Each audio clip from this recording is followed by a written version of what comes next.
Hello, my name is Ryan Beckman, and I am a lead interpreter here at Prairie, and I'm here to tell you about the passenger pigeon. The passenger pigeon was an unbelievable sight to see in the 19th century.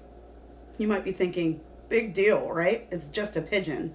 Well, this pigeon right here helped feed a nation and also inspired what we call the wildlife conservation movement. During spring and fall migrations, when birds flew to and from their winter homes, there were so many passenger pigeons in the sky above northeastern North America that it would take days or even weeks for the flocks to pass.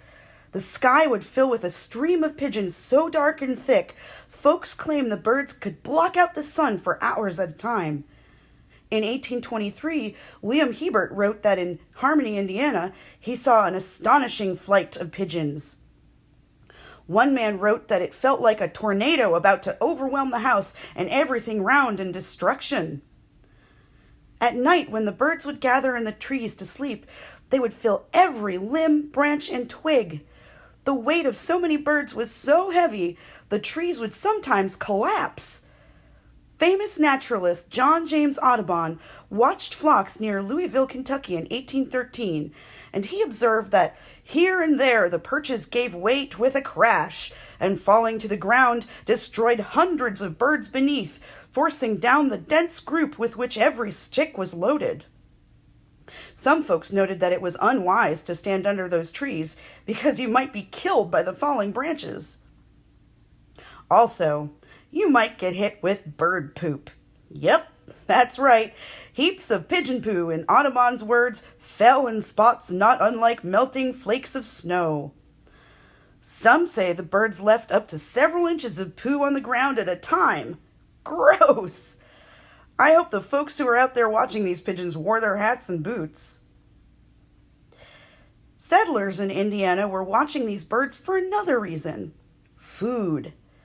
Hunting them was pretty easy. When the skies were thick with flocks, all you had to do was shoot a rifle straight up into the air, loaded with birdshot, and a dozen or so birds might fall out of the sky. Sometimes folks in Indiana would just go out in the woods at night and knock pigeons out of the trees while they slept. They could often be caught by the dozens alive in nets on the ground without even using bait.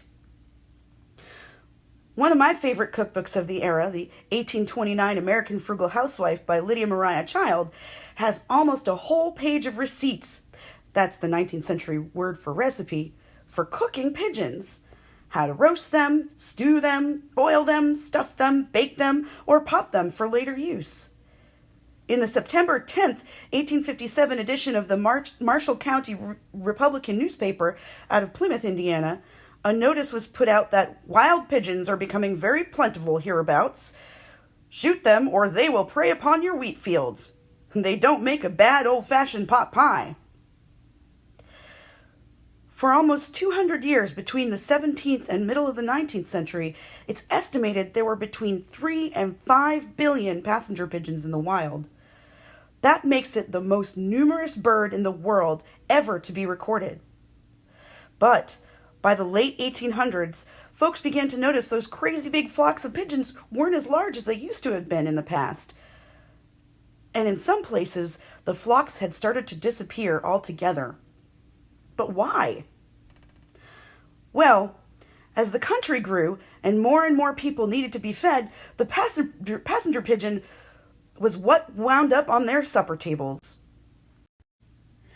Railroads and canals transported the birds to city markets out east from the Midwest. So, unfortunately, because the poor birds laid only one egg a year, after almost 2 centuries and millions of hungry people, the passenger pigeon disappeared from the planet.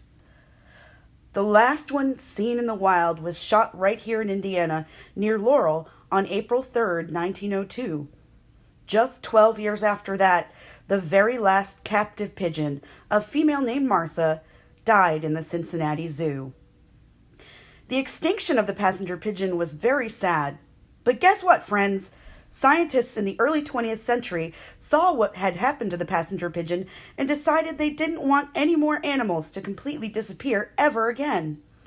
They started a movement called wildlife conservation, which is all about making sure wild animals are safe and protected. Right here in Indiana, there's a long list of animals that had almost completely disappeared, but are now roaming strong in our woods and forests. Wild turkeys, the bald eagle, the river otter, bobcats, coyotes, white-tailed deer, and even peregrine falcons. These are just a few of the successes of wildlife conservation that have happened because of the sad story of the passenger pigeon. Now, Indiana's nature story might be quite different if it weren't for some very smart and dedicated scientists. Now, can you imagine a world without birds in the sky, fish in the sea, squirrels in the trees, or even cows in the pasture? Would you be able to write a story about that? How would that make you feel? What kinds of things do you think you could do to help improve that so that we can keep our animals here in Indiana? Please let us know by writing a story or drawing a picture and send it to us. Thank you so much.